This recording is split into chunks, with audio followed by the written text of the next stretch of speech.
The Screwtape Letters by C.S. Lewis. Chapter 7. My dear Wormwood, I wonder you should ask me whether it is essential to keep the patient in ignorance of your own existence. That question, at least for the present phase of the struggle, has been answered for us by the High Command. Our policy for the moment is to conceal ourselves. Of course, this has not always been so. We are really faced with a cruel dilemma. When the humans disbelieve in our existence, we lose all the pleasing results of direct terrorism, and we make no magicians. On the other hand, when they believe in us, we cannot make them materialists and skeptics. At least not yet. I have great hopes that we shall learn in due time how to emotionalize and mythologize their science to such an extent that what is in effect a belief in us, though not under that name, will creep in while the human mind remains closed to belief in the enemy. The life force, the worship of sex, and some aspects of psychoanalysis may here prove useful. If once we can produce our perfect work, the materialist magician, the man not using but veritably worshipping what he vaguely calls forces while denying the existence of spirits, then the end of the war will be in sight. But in the meantime, we must obey our orders. I do not think you will have much difficulty in keeping the patient in the dark. The fact that devils are predominantly comic figures in the modern imagination will help you. If any faint suspicion of your existence begins to arise in his mind, suggest to him a picture of something in red tights and persuade him that since he cannot believe in that, it is an old textbook method of confusing them, he therefore cannot believe in you. I had not forgotten my promise to consider whether we should make the patient an extreme patriot or an extreme pacifist. All extremes, except extreme devotion to the enemy, are to be encouraged. Not always, of course, but at this period.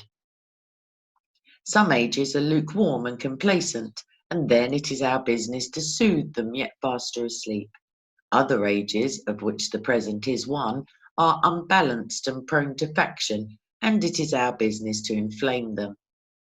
Any small coterie, bound together by some interest which other men dislike or ignore, tends to develop itself a hothouse, mutual admiration, and towards the outer world. A great deal of pride and hatred which is entertained without shame because the cause is its sponsor and it is thought to be impersonal. Even when the little group exists originally for the enemy's own purposes, this remains true.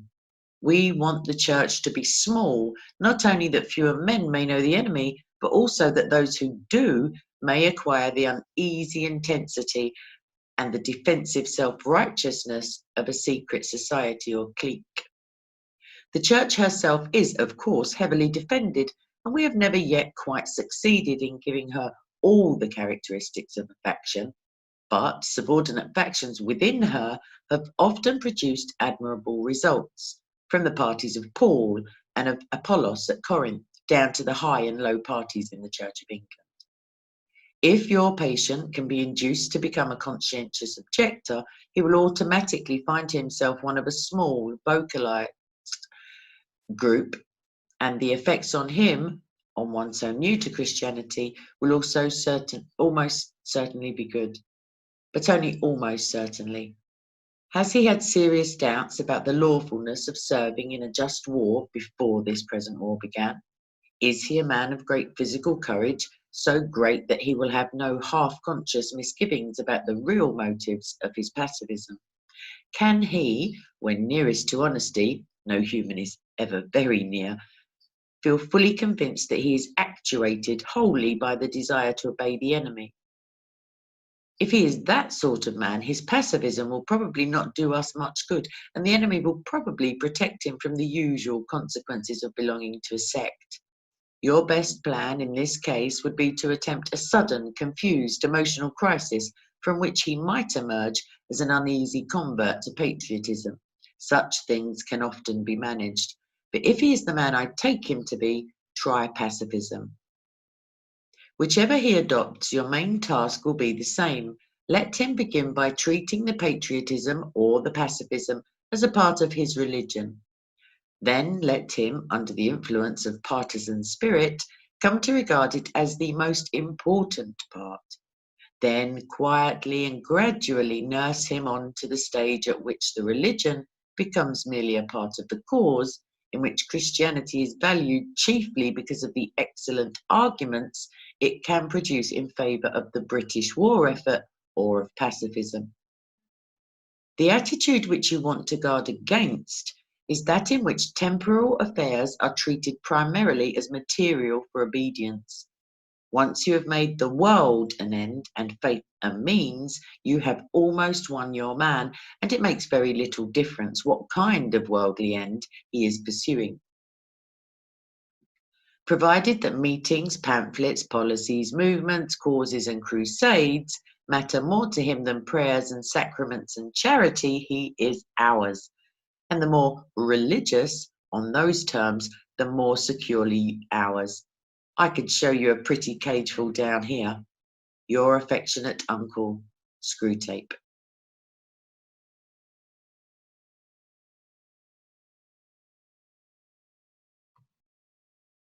The Screwtape Letters by C.S. Lewis. Chapter 8. My dear Wormwood, so, you have great hopes that the patient's religious phase is dying away, have you? I always thought the training college had gone to pieces since they put old Slubgob at the head of it, and now I am sure. Has no one ever told you about the law of undulation? Humans are amphibians, half spirit and half animal. The enemy's determination to produce such a revolting hybrid was one of the things that determined our father to withdraw his support from him. As spirits, they belong to the eternal world, but as animals, they inhabit time. This means that while their spirit can be directed to an eternal object, their bodies, passions, and imaginations are in continual change, for to be in time means to change. Their nearest approach to constancy, therefore, is undulation, the repeated return to a level from which they repeatedly fall back, a series of troughs and peaks. If you had watched your patient carefully, you would have seen this undulation in every department of his life. His interest in his work, his affection for his friends, his physical appetites, all go up and down. As long as he lives on earth, periods of emotional and bodily richness and liveliness will alternate with periods of numbness and poverty. The dryness and dullness through which your patient is now going are not, as you so fondly suppose, your workmanship. They are merely a natural phenomenon, which will do us no good unless you make a good use of it. To decide what the best use of it is, you must ask what use the enemy wants to make of it, and then do the opposite. Now, it may surprise you to learn that in his efforts to get permanent possession of a soul, he relies on the troughs even more than on the peaks. Some of his special favourites have gone through longer and deeper troughs than anyone else. The reason is this. To us, a human is primarily food. Our aim is the absorption of its will into ours, the increase of our own area of selfhood at its expense. But the obedience which the enemy demands of men is quite a different thing. One must face the fact that all the talk about his love for men and his service being perfect freedom is not, as one would gladly believe, mere propaganda, but an appalling truth. He really does want to fill the universe with a lot of loathsome little replicas of himself. Creatures whose life, on its miniature scale, will be qualitatively like his own, not because he has absorbed them, but because their wills freely conform to his. We want cattle who can become food. He wants servants who can finally become sons. We want to suck in. He wants to give out. We are empty and would be filled. He is full and flows over. Our war aim is a world in which our Father below has drawn all other beings into himself. The enemy wants a world full of beings united to him but still distinct. And that is where the troughs come in. You must have often wondered why the enemy does not make more use of his power to be sensibly present to human souls in any degree he chooses at any moment. But you now see that the irresistible and the indisputable are the two weapons which the very nature of his scheme forbids him to use. Merely to override a human will, as his felt presence in any but the faintest and most mitigated degree would certainly do, would be for him useless. He cannot ravish, he can only woo. For his ignoble idea is to eat the cake and have it. The creatures are to be one with him, but yet themselves. Merely to cancel them or assimilate them will not serve. He is prepared to do a little overriding at the beginning. He will set them off with communications of his presence, which, though faint, seem great to them, with emotional sweetness and easy conquest over temptation. But he never allows this state of affairs to last long. Sooner or later, he withdraws, if not in fact, at least from their conscious experience, all those supports and incentives. He leaves the creature to stand up on its own legs, to carry out from the will alone duties which have lost all relish. It is during such trough periods, much more than during the peak periods, that it is growing into the sort of creature he wants it to be. Hence the prayers offered in the state of dryness are those which please him best. We can drag our patients along by continual tempting because we design them only for the table, and the more their will is interfered with, the better. He cannot tempt to virtue as we do to vice. He wants them to learn to walk and must therefore take away his hand. And if only the will to walk is really there, he is pleased even with their stumbles. Do not be deceived, Wormwood. Our cause is never more in danger than when a human, no longer desiring, but still intending to do our enemy's will, looks around upon a universe from which every trace of him seems to have vanished, and asked why he has been forsaken, yet still obeys. But of course, the troughs afford opportunities to our side also. Next week, I will give you some hints on how to exploit them. Your affectionate uncle, Screwtape.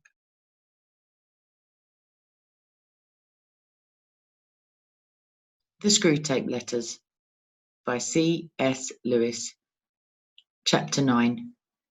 My dear Wormwood, I hope my last letter has convinced you that the trough of dullness or dryness through which your patient is going at present will not of itself give you his soul, but needs to be properly exploited.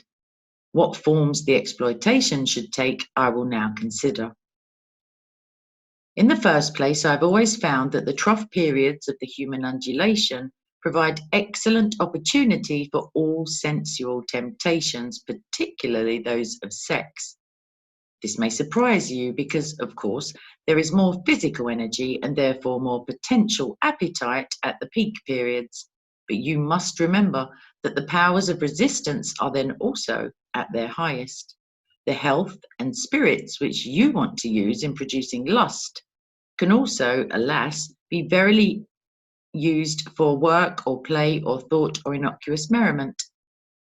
The attack has a much better chance of success when the whole man's inner world is drab and cold and empty.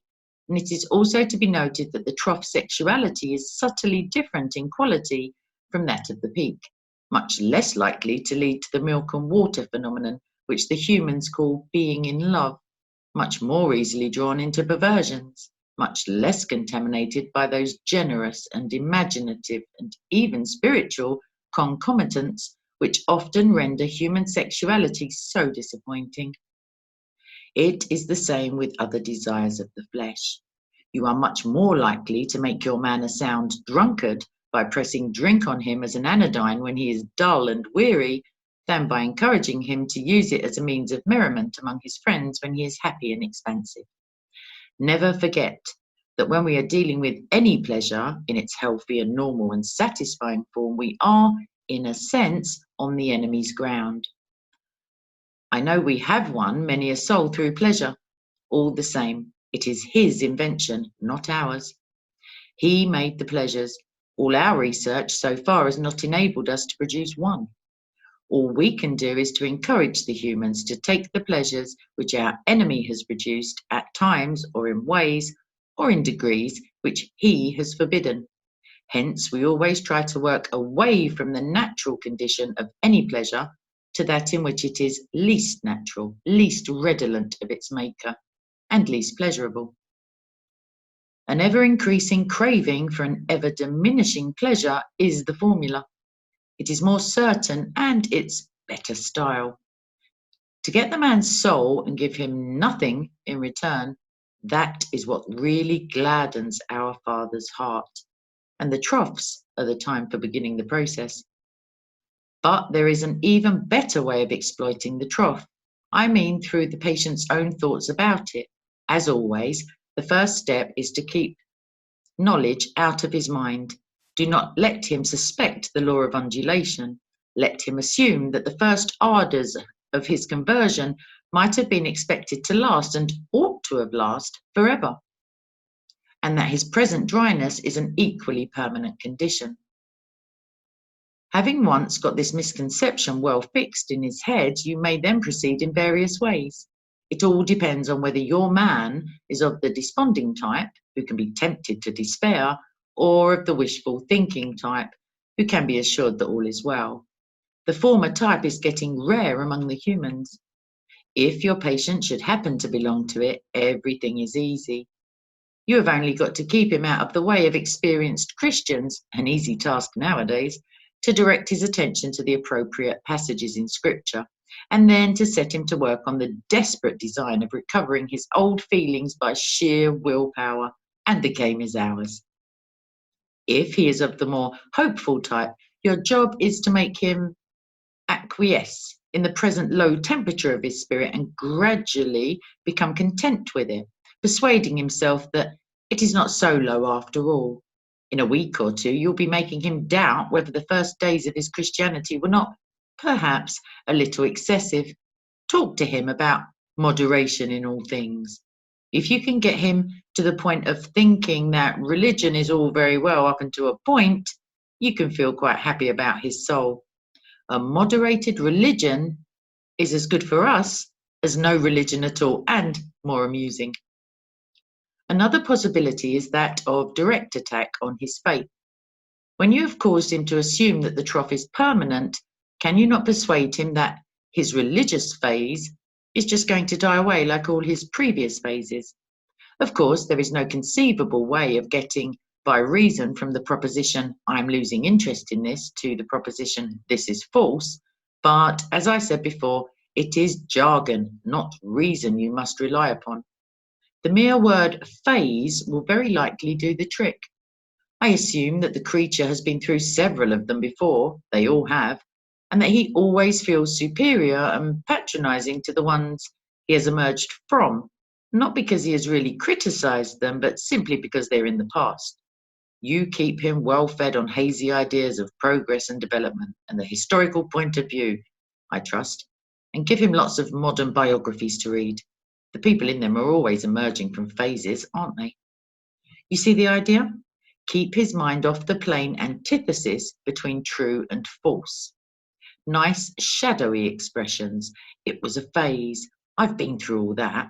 And don't forget the blessed word, adolescent. Your affectionate uncle, Screwtape.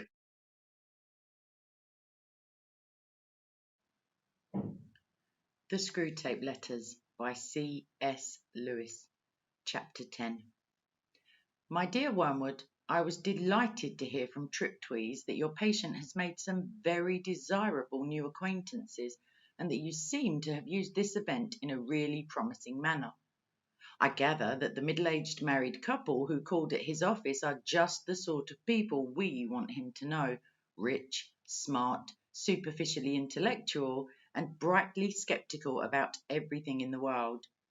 I gather they are even vaguely pacifist, not on moral grounds, but from an ingrained habit of belittling anything that concerns the great mass of their fellow men, and from a dash of purely fashionable and literary communism. This is excellent. And you seem to have made good use of all his social, sexual, and intellectual vanity. Tell me more. Did he commit himself deeply? I don't mean in words. There is often a subtle play of looks and tones and laughs by which a mortal can simply imply that he is of the same party to those with whom he is speaking. That is the kind of betrayal you should especially encourage, because the man does not fully realize it himself, and by the time he does, you will have made withdrawal difficult. No doubt he must very soon realize that his own faith is in direct opposition to the assumptions on which all the conversation of his new friends is based. I don't think that matters much, provided that you can persuade him to postpone any open acknowledgement of the fact, and this, with the aid of shame, pride, modesty, and vanity, will be easy to do. As long as the postponement lasts, he will be in a false position. He will be silent when he ought to speak, and laugh when he ought to be silent.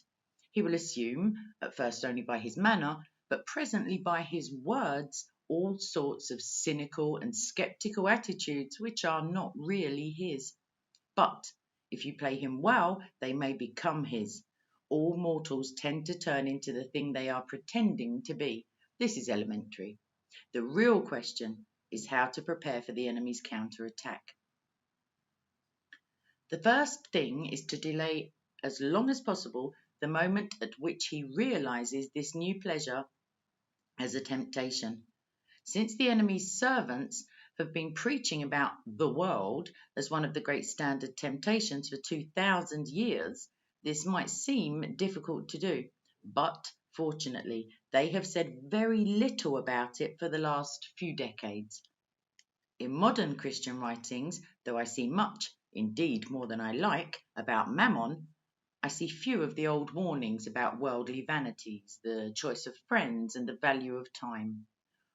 All that your patient would probably classify as Puritanism, and may I remark in passing that the value we have given to that word is one of the really solid triumphs of the last 100 years. By it we rescue annually thousands of humans from temperance, chastity, and sobriety of life.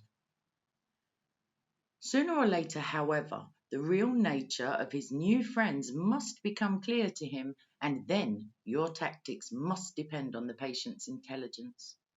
If he is a big enough fool, you can get him to realize the character of the friends only while they are absent.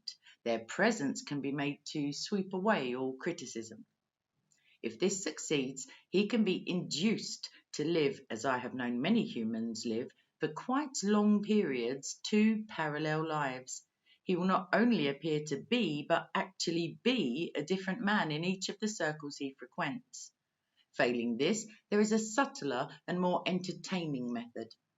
He can be made to take a positive pleasure in the perception that the two sides of his life are inconsistent. This is done by exploiting his vanity. He can be taught to enjoy kneeling beside the grocer on Sunday just because he remembers that the grocer could not possibly understand the urbane and mocking world which he inhabited on Saturday evening, and contrariwise, to enjoy the bawdy and blasphemy over the coffee with these admirable friends all the more because he is aware of a deeper spiritual world within him which they cannot understand. You see the idea. The worldly friends touch him on one side and the grocer on the other, and he is the complete, balanced, complex man who sees around them all. Thus, while being permanently treacherous to at least two sets of people, he will feel, instead of shame, a continual undercurrent of self-satisfaction. Finally, if all else fails, you can persuade him in defiance of conscience to continue the new acquaintance on the grounds that he is, in some unspecified way, doing these people good by the mere fact of drinking their cocktails and laughing at their jokes, and that to cease to do so would be priggish, intolerant, and, of course, puritanical. Meanwhile, you will of course take the obvious precaution of seeing that this new development induces him to spend more than he can afford and to neglect his work and his mother. Her jealousy and alarm and his increasing evasiveness or rudeness will be invaluable for the aggravation of the domestic tension. Your affectionate uncle, Screwtape.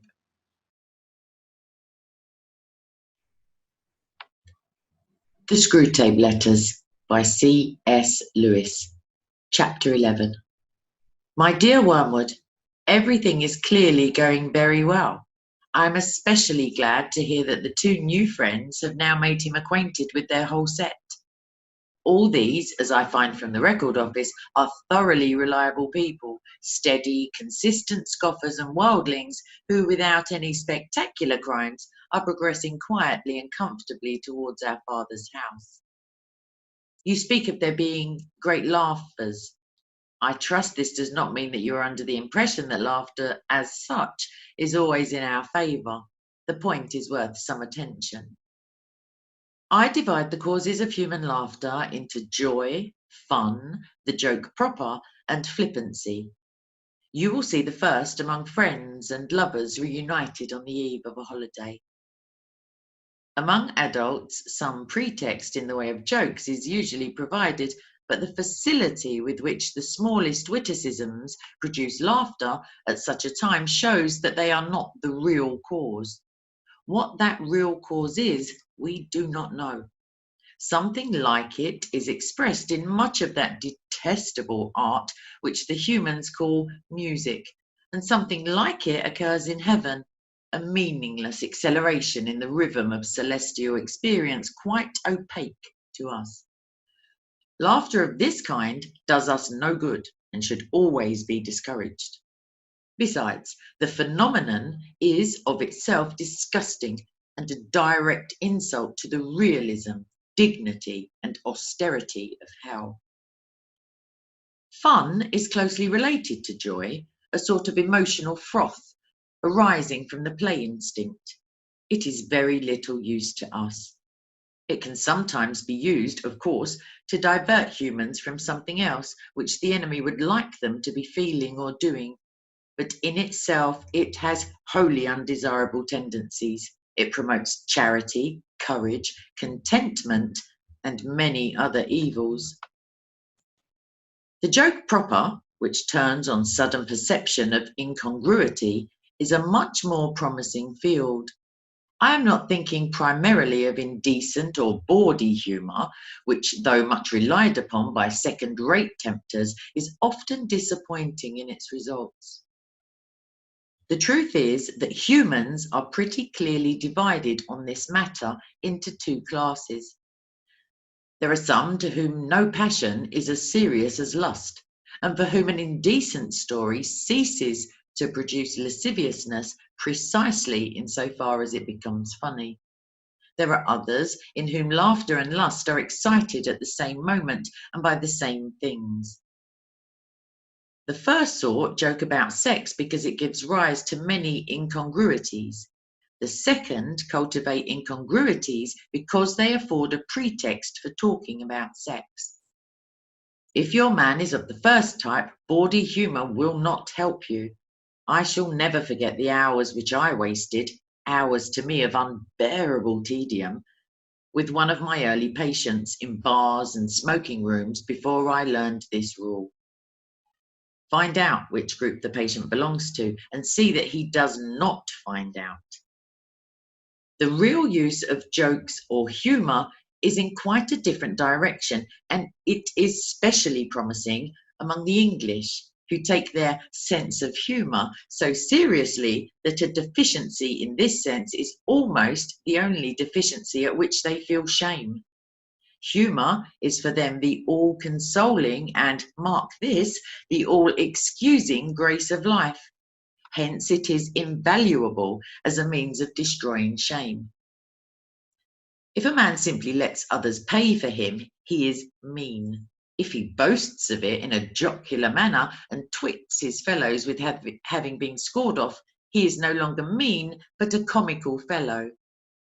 Mere cowardice is shameful. Cowardice boasted of with humorous exaggerations and grotesque gestures can be passed off as funny. Cruelty is shameful unless the cruel man can represent it as a practical joke. 1,000 bawdy or even blasphemous jokes do not help towards a man's damnation so much as his discovery that almost anything he wants to do can be done, not only without the disapproval, but with the admiration of his fellows, if only it can get itself treated as a joke. And this temptation can be almost entirely hidden from your patient by that English seriousness about humour. Any suggestion that there might be too much of it can be represented to him as puritanical or as betraying a lack of humour. But flippancy is the best of all. In the first place, it is very economical.